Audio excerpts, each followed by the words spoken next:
Don't forget to like and subscribe. Ladies and gentlemen, imagine a world without the stories that move us, the performances that captivate us, or the productions that shape our culture. Now imagine the man who has spent 6 decades ensuring that world never exists. Today we're graced with the presence of a man whose career doesn't just span decades, it defines them. He's a living legend, a cultural architect, and a maestro of storytelling, a man who has left his mark on every corner of the entertainment industry. That man is Julian Schlossberg. Now, Julian isn't just a name, it's a legacy. For over 60 years, he's been the epicenter of entertainment, producing work that doesn't just entertain, but enlightens, inspires, and elevates the very fabric of our cultural landscape.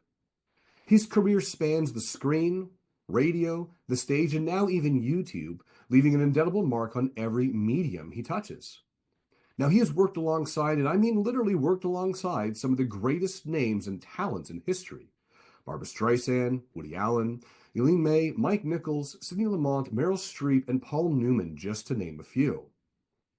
He's the producer who's brought us groundbreaking films like Going to Hollywood, Widow's Peak, Sex and Justice, Bruce Springsteen, the video anthology, and No Nukes, the electrifying concert documentary that became a rallying cry for generation and change. Now on Broadway, his productions including Bullets Over Broadway, Sly Fox, Death-Defying Acts, Moving Right Along, and Fortune's Fool have garnered 6 Tony Awards, 2 Odie Awards, 7 Drama Desk Awards, and 5 Outer Critic Circle Awards. And this is just a few of the list of productions he's had his hand on. Now, Julian's genius isn't confined to the producer's chair. As the host of the iconic Movie Talk radio show, he gave us unparalleled access to the inner worlds of Hollywood's elite, interviewing legends like Alfred Hitchcock, Steven Spielberg, Sophie Loren, and Robert Redford. His interviews aren't just conversations, they're historical artifacts capturing the essence of cinema's golden era. Now, his contributions extend to television as well, earning him a Primetime Emmy nomination for PBS American Master Series, further cementing his role in the custodian of arts. And let's not forget his written legacy, his memoir, Try Not to Hold It Against Me, A Producer's Life. Julian invites us behind the curtain of his incredible career. The book isn't just a memoir, it's a masterclass, a love letter to the arts, and an insider's guide to navigating the ever-evolving world of entertainment. But what sets Julian truly apart isn't just his unparalleled achievements, it's his passion, his curiosity, and his relentless pursuit of excellence. He's a man who's seen it all, done it all, and yet remains as humble as he is extraordinary. Today, we just don't welcome a producer, a host, or an author. We welcome a visionary, a trailblazer, and a storyteller whose work has touched millions and will continue to inspire generations to come. Ladies and gentlemen, it's my profound privilege to introduce the legendary Julian Schlossberg with us today. Julian, thank you so much for your time and welcome to the show. Thank you, Chris. I mean, my God, I'm ready to take a nap. I'm overwhelmed. But thank you so much for that. I have, one thing is for sure, I've been doing this for 6 decades. That I will agree. Everything else, well, I thank you for it. Anyhow. I'm going to jump into it with you, and I'm going to kind of jump around time and space with you here because of your career. But I want to start by asking you about your podcast, Movie Talks. Now, it's kind of this echo from what you did when you were on the radio, which was amazing. And currently you have 62 episodes with names like Roseanne Barr, Alec Baldwin, John Badman, Martin Sheen, and even Robert Klein, to name a few. But those of us who are watching today who are not yet subscribers, and I encourage everyone to head to YouTube, look up Julian Schlossberg's Movie Talks and subscribe. What can you tell us about the show? Well, 50 years ago, it's hard for me to believe, but I was on the radio in WMCA in New York and around the United States. Sadly, not in Canada, but in the United States, I was syndicated. I did a 4-hour show from 8 to midnight prime time and was fortunate enough over the years I was doing it for about 9 years, in fact, to have Bob Hope and George Burns and Betty Davis and John Huston and Jack Nicholson.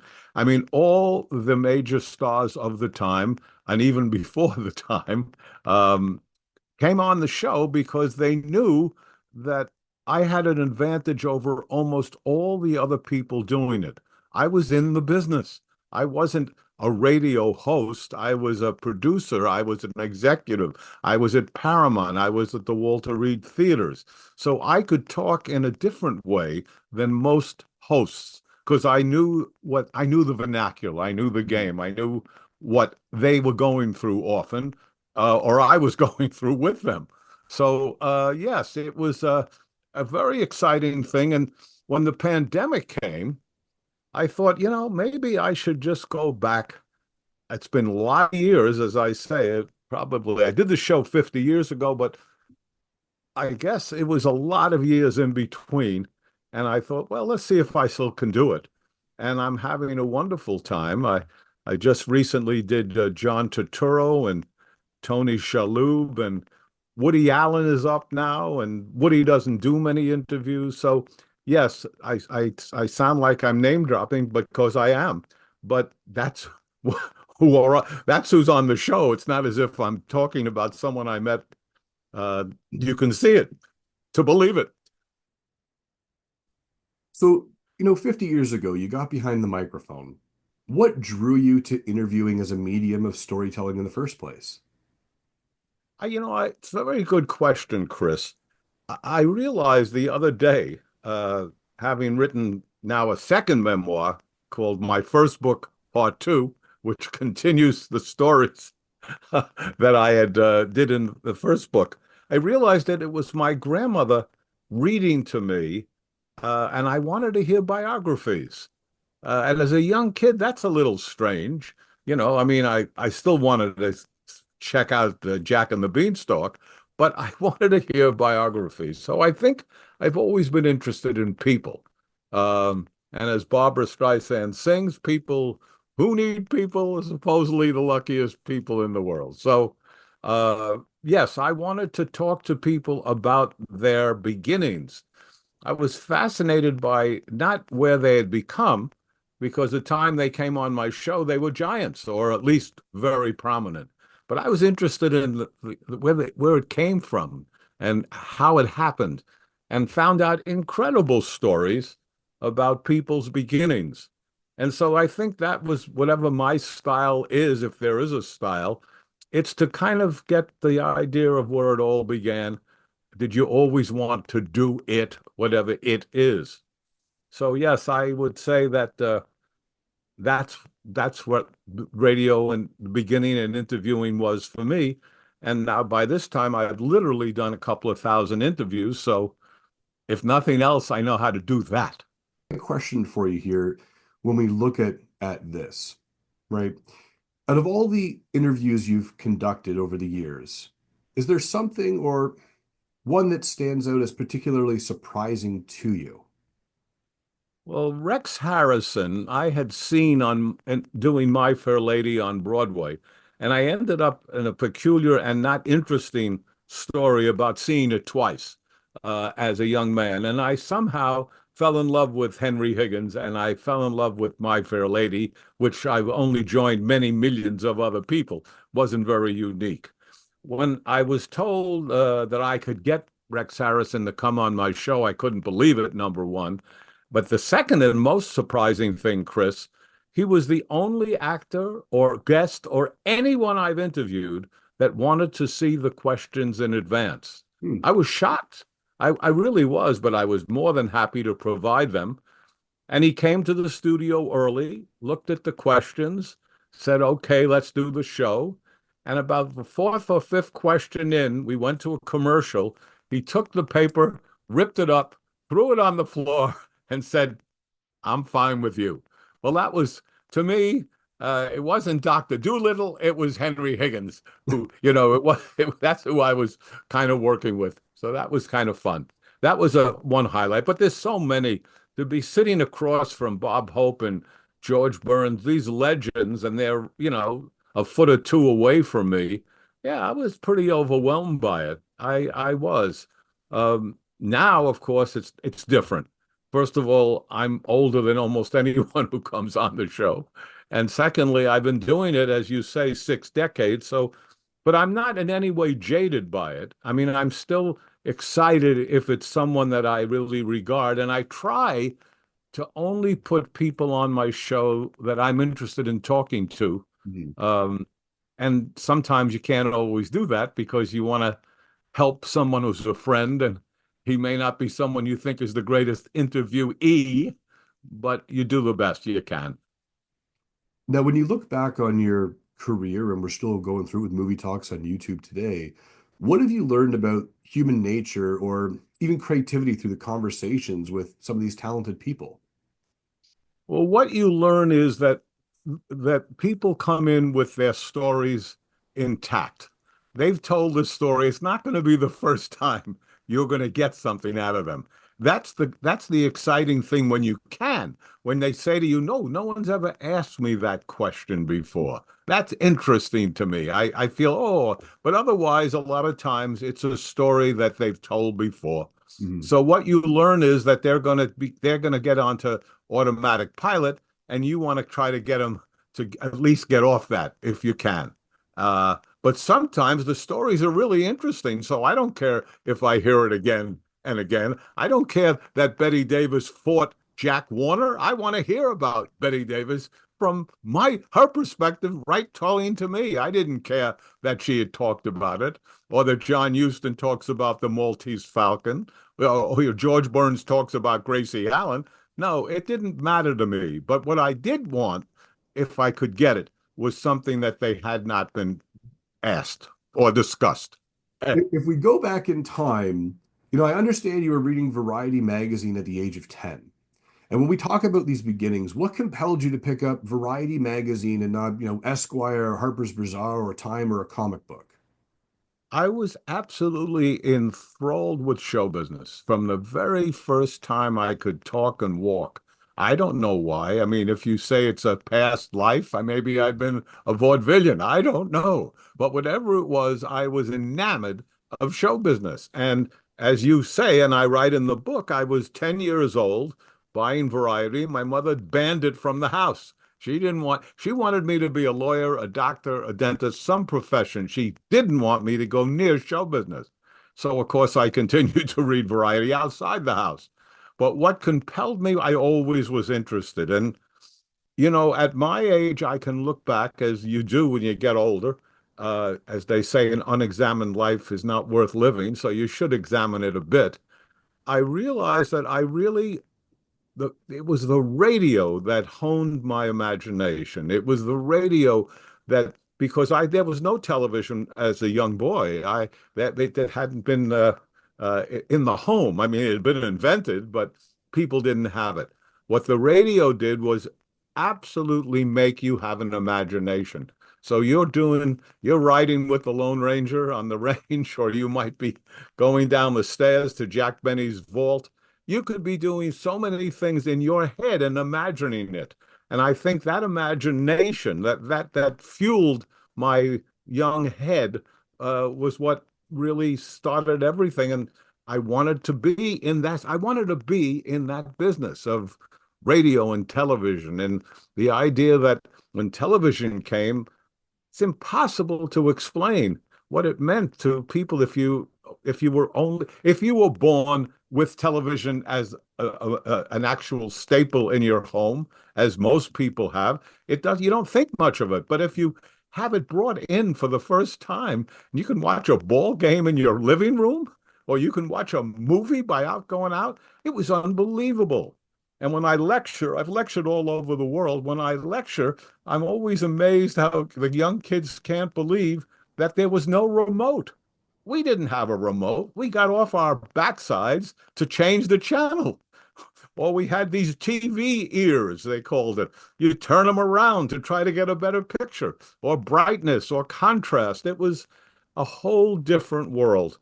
So that world, the world of radio and early TV, was what got me excited. And I said, I want to be in this business. I didn't know what part of it, but I wanted to be part of it. Uniquely enough, when I was growing up, I was the remote for my sisters when we had to change the channel. So I was the one getting up and You were the human remote. That's right. So at your time, we're 10 years old. We know that this is the path that we want to go. how does the influence from Knightsbridge Armory putting on these, I'm going to put them, say these carnivals, these shows, influence you at such a young age to say, you know what, I love what's going on at Knightsbridge Armory. I got to get involved. And here we are now on the radio. Well, I think what really got me started was the idea that I wanted to be in the business. The sad part for me was I didn't know what part of the business. Mm. I did try acting as a young man, and I did shows, but I couldn't stand the rejection. If there was any, after all, here I am, an only child, being reasonably doted on by my parents, and I'm being rejected. Rejected? Are you? You know who I am? And they say, yeah, we know who you are. Next, next.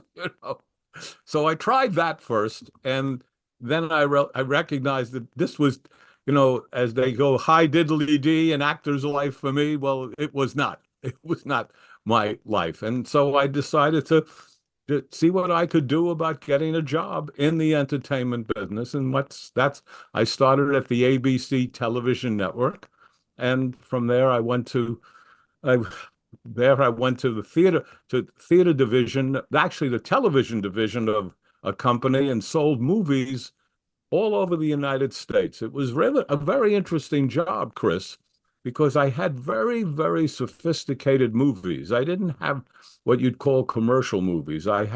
But good movies. I had Olivier's Hamlet, and I had The Red Shoes, and David and Lisa, and The Mark, and this great, great movies that often did not play the towns I was trying to sell theatrically. So I truly became a zealot.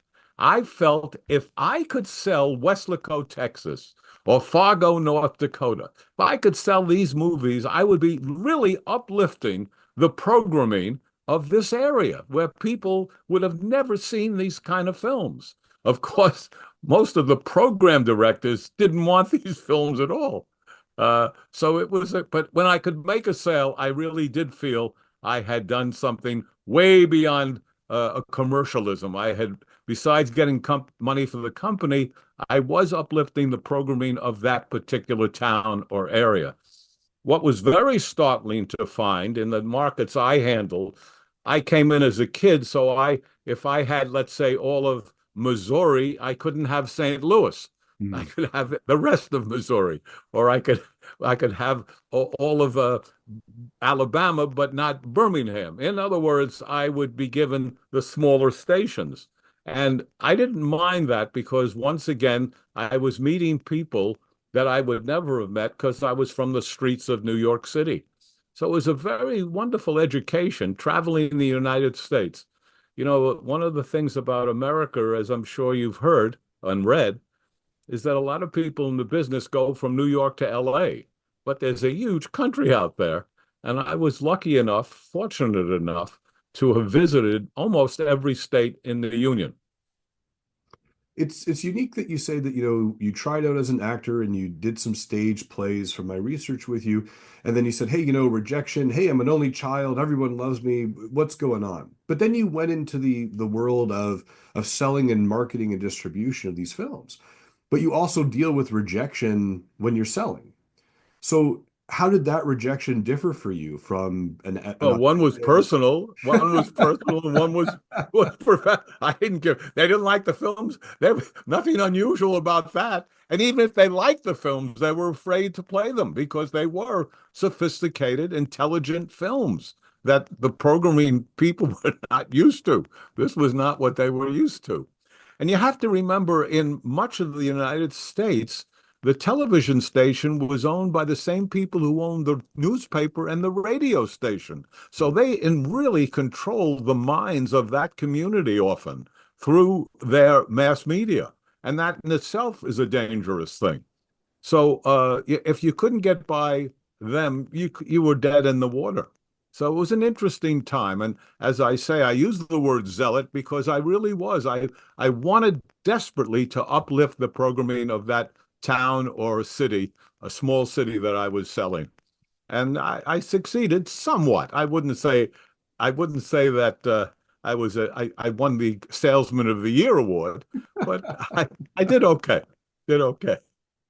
I got sick of doing it though, because the ignorance of the buyers often was very disturbing, because while the movies may have not have played, they should have known, if they're program directors, about some of these movies. But I would go. I remember, I remember going. I had a beautiful Russian movie called The Ballad of a Soldier. Won all kinds of awards, but a foreign movie. And in those days, Chris, when you sold movies, no one screened them. You gave them a list, and they'd go down the list, and they'd see the running time, who the stars were, maybe some reviews, whatever. This guy in Grand Rapids is going down the list, gets the Ballad of a Soldier, and he says, "I can't play this movie." And I figure, okay, this was a time when we were in the Cold War, so I'm sure he's going to start with, the communist in Russia, and I can't play that. But I figure I'd go along. I said, "Why can't you play that movie?" And he said, "Because musicals drop dead in this market." Now, Ballad of a Soldier was the last thing that you would call a musical. But it once again brought home the fact that did not know the movies that I was selling. It's too funny. The ballad, therefore, it must be a musical. Exactly. Exactly.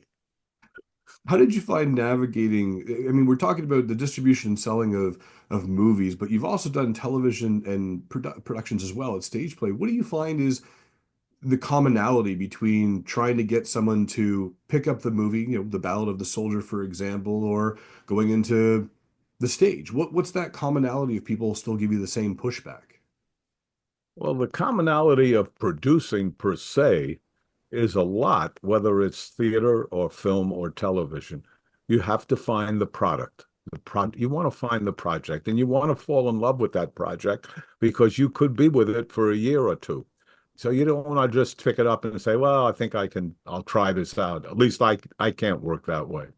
So the commonality, number one, is to find the project. The commonality again is to find the writer. The commonality again is the director. You have to find these people, and then you have to do the casting. And every great director, and I've worked with Mike Nichols, I've worked with Arthur Penn, I've worked with Michael Black, I've worked with great directors, and they all will tell you the same thing. The most important thing is casting. That 80 to 85% of the project you're doing, whether it's theater, television, or film, is about who you cast. And by the way, often at the beginning, actors are fired. You don't read about it. Well, sometimes you do. These days, you read about someone getting an ingrown toenail. But in those days, you didn't necessarily read about it. And at the beginning, because the director or the producer or both of us made a mistake. We thought this guy or this lady could do it, and they're not doing it. So it's an interesting thing. The commonality is that on all projects, you're going through the same kind of steps. But of course, working in theater is different than television, and working in film is different. To tell you the truth, as a producer, I like the theater part. That I always get worried about, to tell you the truth. The question is, what have you been doing before? All of a sudden, you're going to tell the truth. It's a bad expression, but I'm going to tell you the truth. Anyhow, how I feel. I think the theater, for me as a producer, is the most interesting. And then the reason it is that it's more, you're more as a producer in control. If you're in one location, you're not going to 25 locations, and you're only dealing in four major departments. That is your set and your lights and your sound, and of course the costumes. But on film, you've got 4,000 other things, including the cameras and the angles and the locations and so many other things. So you have a little more control as a theater producer. As a theater audience, it's the only time in the world you're the camera. With television and motion pictures, you can't decide what to watch. The director's deciding what you're going to see. But when you're in the theater, and let's say the star is in the center, but you're interested in this character on the right, you can watch them. You can actually be the camera. So from an audience point of view, that's interesting to me as well. So the answer is what? What's the question? I don't even remember. Do you find that in theater that there's more forgiveness when it comes to casting, or No, more opportunity? I think theater is the hardest for actors. Hmm. No, it's the most difficult. In film and television, you could do another take. That night, you're not doing another take. If you come out and you screw up, there's no chance. The audience just watched you become a fool or embarrassed or whatever you became when that happened. But in film, you say, okay, let's do it again. Let's do it again. Let's take that from the top. And so, and also, acting in theater is demanding because you're most of the time in 500 to 1,000 or more seats. You have to project. You don't have to project on film or television. I mean, on television or film. The camera, the microphone is a couple of feet away from you. So there's no. In fact, sometimes I've had experience. We will not name names, but I've had experience with TV actors who can't project. They've been so used to not having to project, and so they get mic'd. I've never mic'd an actor because I'm totally against it. I Mhm. think it's the worst thing in the world. No, now, most audiences don't even know the difference, but I do, and it bothers me just to go to a theater and see an actor mic'd. But that's everybody's story. It's one man's meat is another man's poison, as somebody once said. It certainly wasn't a meat market guy, but okay. It's neat that you've touched on this, where some actors will actually be mic'd on stage in theater, and I'll use my word of disappointing to hear that. Does that not fall underneath a part of the casting? That they come in, they're doing the audition on stage, they might be the best theater performer out there, but if they can't project, they still have gotten the role, and now you're in a situation with miking them up. Well, that's right. And so that's where your homework is. If you're not sure, if you're bringing someone in who is the last 5 years has just done a TV series, you try to call around and talk to people and say, have you ever seen this person on the stage before the television show? Did they ever do stage before the television show? And then when they come in, I'm not shy about that. I'll say, do you feel you can project in a 1,000-seat theater? And now actors are notorious for saying yes to get that role. Can you ride horseback? Absolutely, and then they fall off the horse on the first take. But generally, if you've done your homework, you can find out. I had a wonderful experience that, as all experiences can be, they can be bad as well, but this was a good one where I was casting a play with Arthur Penn, and Arthur Penn was a great director. He directed Bonnie and Clyde and Little Big Man, and on the stage he did The Miracle Worker. He was a very fine director, and we were casting a Broadway play. We're having a lot of trouble with a particular role, and a guy comes in, and the casting director barely knew him, and Arthur and I didn't know him at all. He came in and he gave, I would say, one of the best readings I've ever heard on an audition. Mhm. So he left, and I said, "We got him. We got him. Let's hire him, Arthur." He said, "No, we can't." I said, "Why? Why wouldn't you hire him? We've been trying." He said, "Listen to me." He said, "Sometimes an actor can come in, and it's like lightning in a bottle. They can do it. They're great. You bring them back, and they cannot do that again. Hmm. So let's bring him back in 2 days." And we brought him back in 2 days, and he couldn't do it. Could not do it. And I thought, well, that's what experience is. That's what it's about. If I was directing, I would have hired that guy, and then I would have had to get rid of him, most likely. So these are the things you learn as you can keep doing it and hope that you don't make mistakes. And of course, you continue to make mistakes, no matter who you are. But when a movie turns out, or a play, or a TV thing turns out well, people should be given the croix de guerre because it's really, really tough to have that happen. It's not easy because so many elements are going into this particular stew that you're trying to cook. It's not as if it's just carrot soup. I mean, you've got carrots and celery and peas and string beans. Everybody's coming in with some sort of contribution, and you don't know what it's going to turn out to be. You think you know, you hope you know, but you don't. When we talk about casting and we talk about, everyone's putting in their own in mix to the pot to see what this is going to turn out to be. Through your time and through your all of the productions and casting that you've been involved in, I would love to know your impressions on the industry evolution when it comes to social media and these actors. Do you ever feel that some producers or casting people are sitting there saying, "Oh, 20,000 followers, that's why we're going to bring this person in," as opposed to necessarily their talent or their resume? Well, there may be producers who do that. They may end up in a mental home, but they may be doing it that way. That's certainly the worst idea I've ever heard.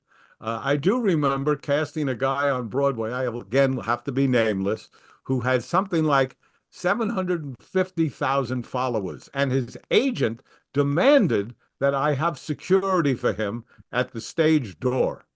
I said, okay, I'll do it for a couple of days and we'll see if we need it. Well, the 750,000 people didn't show up. In fact, 70,000 people didn't show up. In fact, 7,000 people. In fact, 700 people. So no, I don't really go by that at all. And I don't, and I think if anybody does, they're making a gigantic mistake.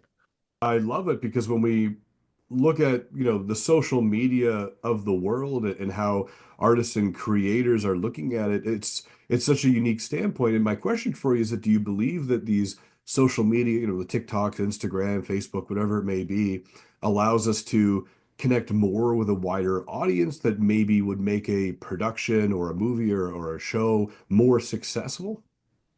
I have no idea. I mean, I would certainly never base it, I would never base anything on that, me personally, but other people most likely do, as you point out.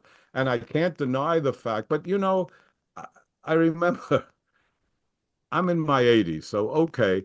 At this point, I'm yesterday's newspaper in many cases because it's a different world. And the world that I'm in now is not my world. I recognize it, and therefore I have pulled back somewhat because it's not my world. I remember I would come home with rock and roll records. My father loved music, and I would be playing the Dan Lears or Little Anthony and the Imperials. And my father would say to me, how can you listen to, you love Sinatra, you love Tony Bennett, you love Ella Fitzgerald, you love Billie Holiday. How can you like that? And I guess that's how I feel about streaming, or the iPhone. How can people watch a movie on an iPhone? It's sacrilegious to me. It's horrible, but it's the world I live in. So they say, when in Rome, do as the Romans do. But I'm not in Rome, and I don't want to do as the Romans do.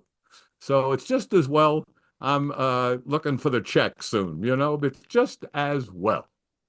It's so neat that you mentioned, the streamers and the iPhones and Androids and all this stuff. And my question for you right along this line is, what do you believe or what do you think the future holds for independent film distribution when we talk about the giants of streaming? Well, already we've seen the demise of a lot of theaters. I mean, they're closing down. COVID was the greatest thing for the streaming companies because it let the middle-aged people to stay home and still be able to watch movies. So it really knocked. If the theaters will never, in my opinion, will never go out of style. There'll always be movie theaters because you do want to get out of the house and you want to get away. And if you're a young kid, it's still as expensive as it is. It's still the cheapest entertainment to go to. So, and also if it's a comedy, you want to be with other people laughing rather than yapping it up yourself. So I think there'll always be some theaters, but it's a whole different world and a world that doesn't really interest me that much, Chris. What I find is that when I go around teaching, there's a lot of difficulty in young people communicating with one another. They're on that iPhone or they're on their iPad or God knows what else. And that's not a healthy situation if you're living in a society that depends on interconnection. Hmm. And it's so but I just sound like in my own way, my own dad. Here I am saying, what the rock and roll is not for me, so to speak. But instead of rock and roll, I'll replace it with streaming. It's not for me. On the other hand, the greatest thing for me, I have to say, is to sit in my home and be able to do my show. I don't have to go to New York and look for a parking space. I don't have to go into a studio. I can just sit home and talk to whoever I want to. Well, not whoever I want to, but when I can do my show. So I have to say that's a great part of the technological world. So, it's like everything else, you take the good with the bad. And so You had mentioned put that in something. your pipe and smoke it. You had mentioned something interesting. COVID happened and a lot of theaters did shut down and some never came back and some evolved and pivoted where they could. And as someone like yourself who has a vast experience in theater and producing theater, what makes you fall in love with a project to get behind it? That's a very good question. You've asked two good questions. I'm getting nervous. Um, I This want entire time, to, two good questions. Okay. yeah. No, it's so hard to understand. As I said a little earlier, you really want to fall in love. You want to say, I like this so much. I want to present it. I want people to see it. I don't want it to just sit in my lap reading it. I want to see it performed. I want to see it put on. I'm willing to stake 7 months, 8 months, a year of my life to try to get this on. And God knows what it is. I mean, I remember I kept saying I have to get a courtroom play. I just have to do a courtroom play. And I read Witness of the Prosecution again, and I read a whole bunch, but I couldn't find what I wanted. And then one day it came across, and I did it, and it was a success. It's a little play, but it was just that was an example of something of a genre that I was interested in. But it's very hard to know. I don't know. It's very hard to know when I look at how eclectic my productions have been. They really don't have that much in common, except that they're generally driven by a strong character or two. That there's somebody who's pushing, doing, wanting, needing something badly, and you hope that you can find a universal theme, something that you'll say, oh, other people will feel this way. Other people have felt this way. This might be something that can work. But I've never done a project in order to make money. And by the way, I succeeded in not making a lot of money, but I have done projects that I loved and that I'm very proud of, actually. So again, it's been interesting when you look back, as I do sometimes, and you see that you've done 60 some odd productions.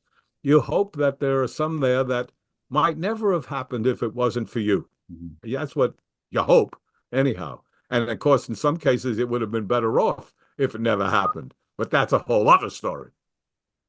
When you look back on all those productions and when you look back on everything that you've done, is there a project that sat on your desk or your partner's desk that you were just so passionate about, so much in love with, but for whatever reason just couldn't get off the ground? I don't think, and I'm not sure, Chris, I'd have to give this some thought and call you back next week. But I don't remember having something that I really wanted to do that I couldn't get done. Hmm. I think the reason is that if you want something that passionate, if you're that passionate about it, you'll find a way to get it done. Uh, I think. I don't know. On the other hand, I've spent, a good 10 years on a project that I've not been able to sell. And that's an example, but that one I knew would be tough. It's a 14-hour series right off the bat. Nobody wants to commit to 14 hours. As you know, the biggest shows these days are 7 or 8 hours. No one wants to commit to 14, but it's called Witnesses to the 20th Century. And it's a program that's I interviewed 140 of the most prominent people on the planet. Many of them are no longer on the planet because, as I say, it was 10 years that I started 10 years ago. And it had to be someone who lived a life because it's witnesses of the 20th century. So nothing against Miley Cyrus or Ariana Grande, but they've lived maybe 7 years of the 20th century if they're lucky. So I wanted people who were around for a long time and got them. And whether it was in show business with Clint Eastwood or Angela Lansbury or F. Murray Abraham or Eli Wallach, or politics, President George H.W. Bush, Sandra Day O'Connor, Alexander Haig, or Colin Powell, whatever the field was, Willie Mays in baseball, Quincy Jones, I had the most wonderful people I could get to sit down and talk about how the 20th century affected them, but how they in turn affected the 20th century. So I'm very excited about it. I've been working on it, it appears, since my bar mitzvah, but we are working on it to try to finish it. I'm partnered with the incredible, talented Elaine May. Those of you who know her know how great she is. And those of you who don't, you ought to look it up to find out what you're missing. And she is writing and directing. I produced and did all the interviews. And we start with 1900 and we go right to 1999. So there's a project that I have not been able to sell. I've tried and I will continue to try. The Library of Congress wants those interviews, and that's nice to know that at least after I'm off this mortal coil, I'll be able to say the interviews will live forever, and that's good to know. When we talk about these interviews living forever, and it's amazing what you're putting together, is there a person during your time on the radio or even on your movie talks on YouTube now that you want to interview that you haven't had the chance? Let's say that, living or dead, that you would just love to interview that person, and for whatever reason, Oh, well, yeah, there would be plenty. And certainly in entertainment, Frank Sinatra would be number one in the entertainment field because I just loved him as a talent and just thought that he was as great a talent as I'd ever seen. And in the entertainment, Judy Garland. But I did have the great privilege to have seen both of them live. Judy at the Palace in 1951, which was an incredible experience, and Sinatra in Forest Hills, in Las Vegas, in New York. I saw him all over because I just thought he was so extraordinary. I actually was working at the ABC network, and there was a show called The Hollywood Palace, and it was on ABC. And in the press department, they sent out a wire to tell us that Sinatra was going to be on the Hollywood Palace, but it was going to be shot in New York, not Hollywood. And more interesting, it was going to be shot at NBC, not at ABC, even though it was going to be on ABC. So I took my variety that I started out at 10 years old, I tucked it under my arm, and I went to NBC studios. And as a kid, I used to go to the studios to see live television. At the beginning of TV, so much was live. And as a kid, I would go to see Ernie Kovacs, a great comedian. I would see his show. And I knew the NBC studios, having been an audience member. So I put my variety under my arm. I walk right into NBC, right past the guards. Nobody stops me. I know what floor to go to. I go to the floor. Now, the audience is, let's say, on 8th floor, but the stage is on the 7th floor. I get off at the 7th floor. I walk in. There's the orchestra. There's Sinatra. There's 3 cameras. Nobody stops me. I mean, this could never happen today. Nobody stops me. I stand next to the camera and I watch Sinatra do 4 songs. And I was, as they say, in hog heaven. I'm about 22, 23 years old with my variety under my arm and watched Sinatra do that. So that was something that I never forgot. And as I say, that could never happen today. First of all, I'd never get past the guard downstairs. I would never be in a position to walk into the studio, let alone to get up in the elevator, no less. But It was a different world in the 60s, and that was a real highlight for me. Julian, where can people learn more about you?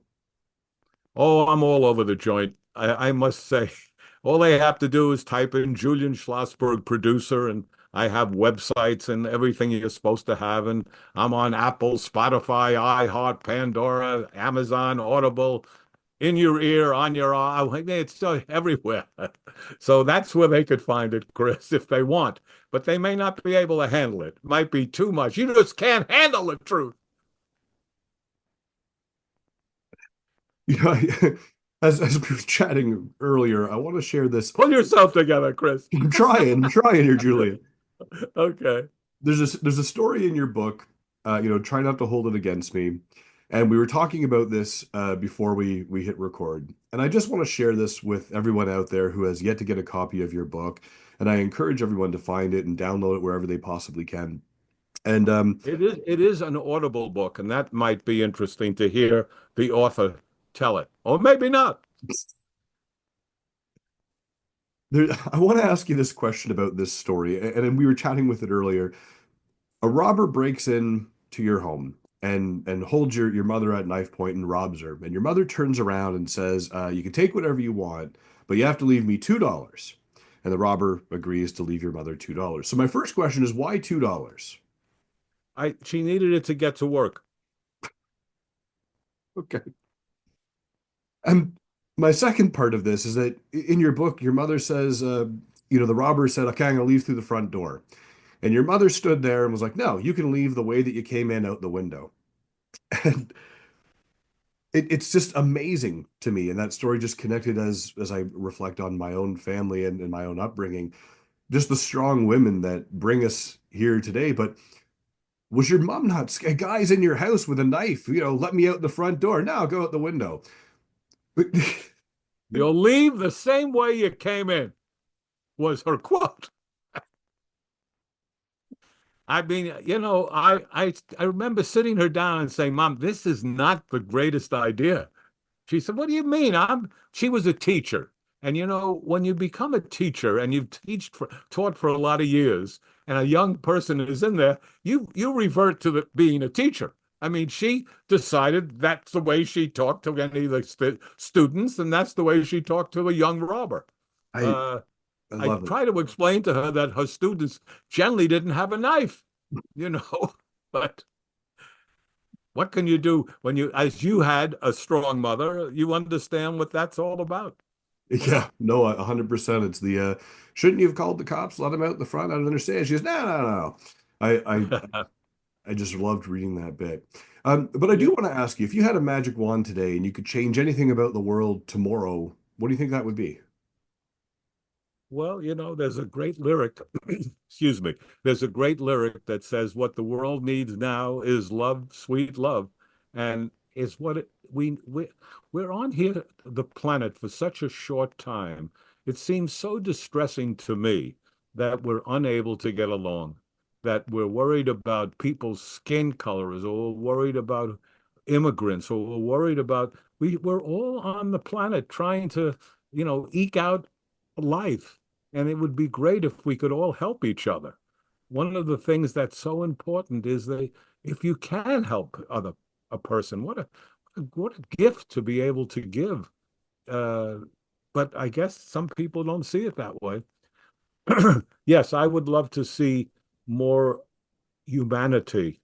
And I'm afraid that one of the things that's so distressing for me is that we have not evolved as a human race. And we're still in this kind of primitive way of reacting often, which is violent. And it's very frightening to me. The drugs are terrible, for there's a drug problem throughout the world. There are so many things that what you try to do is not forget them, but to see if there's anything you can do to help. Anything. And it kind of begins with one-on-one. And that's what I'm afraid of, as I said earlier, that one-on-one right now is one person on an iPhone, one person on a machine. But no, it should be with somebody else, with someone else. There really are only two things after 60, 80 some odd years floating around. There are two things I've discovered. What's important is to find A, someone you love, and B, a job, a vocation, something that you pursue daily that you really care for. And if you can get both, you've won every prize there is. Someone to love and a job you love doing. To me, it's only work if you don't want to do it. Uniquely enough, the 6 decades that you've spent in the entertainment industry, it's almost like you've loved every single moment and you found everything. Like I could be misreading that, but it does seem that that's the perfect message is that you got to find someone to love and loves you back, and you find vocation that you love doing and that you can help and contribute. I love that. That is a Oh, it's true. fabulous It's answer. true. And I have been blessed, I know I have been, with the ability to be able to say that I did find both. And boy, it took a long time, but I did. But it did take a while. And the other thing that's important, I think, is personal evolvement, that we have to get better as a person. We have to, they say an unexamined life is not worth living. You have to see what you're not doing well and how you can change that. Mm. I had a terrible temper, just awful, a lot of anger within me. Not sure where it came from. It could be from that mother, but a lot of anger within me. And I met this wonderful woman who, like in the story of Androcles and the lion, I had this thorn in my paw. She took the thorn out, and I can say, knock on the wood, that I haven't lost my temper in years. And it's because of this love of this woman. So things can happen that can change your life. And I think you have to try to personally evolve. I think it's important. And to examine your life to see what's what's going awry that maybe you can do something about. When we look at examining lives, and we'll take a moment here. When you look back, what do you think someone would say is a misunderstanding? What do you think that someone would say, I misunderstand this about Julian the most? They sometimes confused my kindness for weakness, Hmm. and that was a real mistake. Because I grew up in the streets of the Bronx. I grew up in a tough neighborhood, and I can wipe somebody out if I have to. I just choose not to. I don't want to. I don't want to take the low road. I want to take a high road. But I do remember firing a very famous actress and warning her in advance. I said, "You're mistaking my kindness for weakness." And she continued to, and I fired her. And then she couldn't believe it. Couldn't believe she was. I said, "You remember that dinner we had where I told you?" Yeah, I remember, but I thought, blah, blah, yeah. Okay. Well, the nice thing about that particular lady was that even after I fired her, we stayed friends. And that was surprising to me. I didn't think that would happen, but it did. But yes, if you said what, that was a mistake that some people did make with me, that they thought kindness was weakness, and it doesn't have to be. You can do both. You can be strong and still be kind. And over the 6 decades of being in this industry, and six more to come, by the way, knock on wood for you. Boy, I'm coming on this show weekly. What's a question that no one has ever asked you that you Well, wish they did? here's an interesting thing, Chris. That's a good question too. You're up to three. No, I'm just kidding. uh, I I wrote about Betty Hill. Now, Betty Hill was a woman who claimed to have been taken aboard a spaceship and examined and given a test that later became amniocentesis. But when she wrote about it, no one was doing it. And nobody asked me about my experience with Betty Hill. Now, what was so interesting to read was that Barack and Michelle Obama are going to do a movie about Betty and Barney Hill and the spaceship. So I was so surprised that in this book that I will now hold up, uh, try not to hold it against me, of Producer's Life, I write about it. I did maybe 70 interviews and no one asked about it. And I was surprised. I really was, because I thought, wow, that's no one, not one person. But they didn't. And if I'm seeing correctly, you actually have a picture of Barack Obama behind you. Yes, you are seeing correctly, and you do. Yes, we were together in the White House, and it was a very exciting day for me. And I, I had a, I had a very, very funny experience at the end of that. We were all shaking hands and saying goodbye. And Michelle Obama said to me, well, we want to thank you for coming. And I said, I want to thank you for asking, which the Obamas found so funny. And as I was leaving, I was with Elaine May, who was a stand-up comedian, not stand-up, but a comedian with Mike Nichols for many years. And when they laughed that hard, she said, boy, these people are desperate for some humor. Yeah, yes, that is that. And in the blue, right be on top of that, in the blue, a very little shot there is the wonderful Phil Donahue, who was a real close friend and who just recently passed away. And so and Mike Nichols is there, and my wife is there, and Elaine May is there. So yeah, they remind me every day of how fortunate I've been to have those friends. Uh, can't say President Obama was my friend. I met him once, but yes, the rest of them were friends.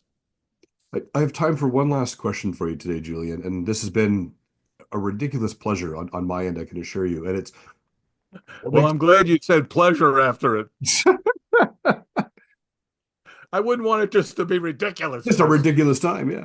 That's right. What makes you smile? I think good comedy. Boy, do I like good comedy. If you look at my credits, I've been fortunate enough to work with or spend time with Neil Simon and Woody Allen and Elaine May and Mike Nichols and Larry Gilbert. These people make me laugh, and I love to laugh. I mean, I think to laugh is one of the great ways to continue to live happily, or somewhat happily anyhow. So what makes me, I'm going to go beyond smile. That's what makes me laugh. And I like to be around people who do. Marlo Thomas, unbelievable timing, which she got probably from living with her dad, Danny Thomas. But yes, that's the kind of humor. Renee Taylor and Joe Bologna, they're just wonderful people who just have funny stories to tell. Charles Grodin, terrific funny guy. Just a lot of my friends are very funny people, and they make me smile and laugh. I love that. And as I said for you, Julian, that was the last question I had for you today on Coffee with Chris. It's been, again, a ridiculous pleasure having you here. Everyone out there, make sure you get to Google, find Julian Schlossberg, get over to YouTube, get him on Movie Talk, subscribe, get on there. You're going to love everything that's up there. I- Again, thank you so much. Everyone out there, remember to smile to inspire and have a fantastic day. Thank you so much again, Julian.